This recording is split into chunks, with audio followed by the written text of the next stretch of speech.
कार्तिक मास महात्म्य छठा अध्याय। नारद जी बोले, जब 2 घड़ी रात बाकी रहे तब तुलसी की मृत्तिका, वस्त्र और कलश लेकर जलाशय पर जाएं। गर्म जल की अपेक्षा ठंडे जल में स्नान करने से 10 गुना पुण्य होता है। उससे 100 गुना पुण्य बाहरी कुएं के जल में स्नान करने से होता है। उससे अधिक पुण्य बावड़ी में और उससे भी अधिक पुण्य पोखर में स्नान करने से होता है। उससे 10 गुना झरनों में और उससे भी अधिक पुण्य कार्तिक में नदी स्नान करने से होता है। उससे भी 10 गुना पुण्य वहाँ होता है जहाँ 2 नदियों का संगम हो, और यदि कहीं 3 नदियों का संगम हो तब तो पुण्य की कोई सीमा ही नहीं है। स्नान से पहले भगवान का ध्यान करके स्नानार्थ संकल्प करना चाहिए। फिर तीर्थ में उपस्थित देवताओं को क्रमशः अर्घ्य, आचमन आदि देना चाहिए। अर्घ्य मंत्र इस प्रकार है: हे कमलनाथ, आपको नमस्कार है। हे जलशायी भगवान, आपको प्रणाम है। हे ऋषिकेश, आपको नमस्कार है। मेरे दिए अर्घ्य को आप ग्रहण करें। बैकुंठ, प्रयाग तथा बद्रिकाश्रम में जहाँ कहीं भगवान विष्णु गए वहाँ उन्होंने 3 प्रकार से अपना पांव रखा था। वहाँ पर ऋषि वेद यज्ञों सहित सभी देवता मेरी रक्षा करते रहें। हे जनार्दन, हे दामोदर, हे देवेश, आपको प्रसन्न करने हेतु मैं कार्तिक मास में विधि विधान से ब्रह्म मुहूर्त में स्नान कर रहा हूँ। आपकी कृपा से मेरे सभी पापों का नाश हो। हे प्रभु, कार्तिक मास में व्रत तथा विधि पूर्वक स्नान करने वाला मैं अर्घ्य देता हूँ। आप राधिका सहित ग्रहण करें। हे कृष्ण, हे बलशाली राक्षसों का संहार करने वाले भगवन, हे पापों का नाश करने वाले, कार्तिक मास में प्रतिदिन दिए हुए मेरे इस अर्घ्य द्वारा कार्तिक स्नान का व्रत करने वाला फल मुझे प्राप्त हो। तत्पश्चात विष्णु, शिव तथा सूर्य का ध्यान करके जल में प्रवेश कर नाभि के बराबर जल में खड़े होकर विधि पूर्वक स्नान करना चाहिए।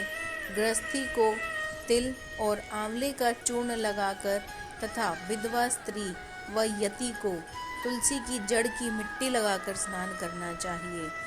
सप्तमी, अमावस्या, नवमी, त्रयोदशी, द्वितीया, दशमी आदि तिथियों को आंवला तथा तिल से स्नान करना वर्जित है। स्नान करते हुए निम्न शब्दों का उच्चारण करना चाहिए: जिस भक्ति भाव से भगवान ने देवताओं के कार्य के लिए 3 प्रकार का रूप धारण किया था, वही पापों का नाश करने वाले भगवान विष्णु अपनी कृपा से मुझे पवित्र बनाएं।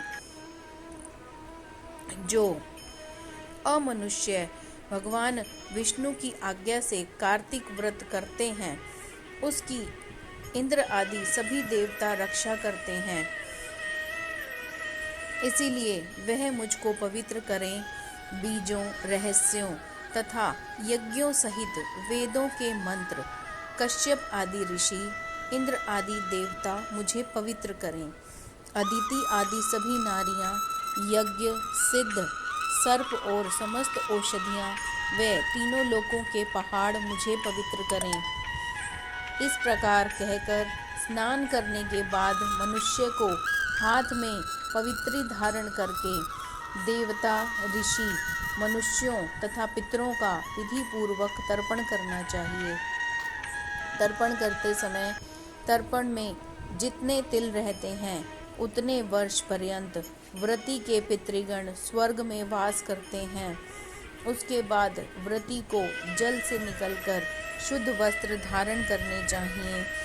सभी तीर्थों के सारे कार्यों से निवृत्त होकर पुनः भगवान विष्णु का पूजन करना चाहिए। सभी तीर्थों के सारे देवताओं का स्मरण करके भक्ति पूर्वक सावधान होकर चंदन, फूल और फलों के साथ भगवान विष्णु को फिर से अर्घ्य देना चाहिए। अर्घ्य के मंत्र का अर्थ इस प्रकार है: मैंने पवित्र कार्तिक मास में स्नान किया है। हे विष्णु, राधा के साथ आप मेरे दिए अर्घ्य को ग्रहण करें। तत्पश्चात चंदन, फूल और तांबूल आदि से वेद पाठी ब्राह्मणों का श्रद्धापूर्वक पूजन करें और बारंबार नमस्कार करें। ब्राह्मणों के दाएं पैर में तीर्थों का वास होता है, मुंह में वेद और समस्त अंगों में देवताओं का वास होता है। अपने कल्याण की इच्छा रखने वाले मनुष्य को इनका ना तो अपमान करना चाहिए और ना ही इनका विरोध करना चाहिए। फिर एकाग्रचित होकर भगवान विष्णु की प्रिय तुलसी जी की पूजा करनी चाहिए। उनकी परिक्रमा करके उनको प्रणाम करना चाहिए। हे देवी, हे तुलसी, देवताओं ने ही प्राचीन काल से तुम्हारा निर्माण किया है और ऋषियों ने तुम्हारी पूजा की है। हे विष्णु प्रिया तुलसी, आपको नमस्कार है। आप मेरे समस्त पापों को नष्ट करो। इस प्रकार जो मनुष्य भक्ति पूर्वक कार्तिक व्रत का अनुष्ठान करते हैं, वे संसार के सुखों का भोग करते हुए अंत में मोक्ष को प्राप्त करते हैं। श्री हरि विष्णु भगवान की जय।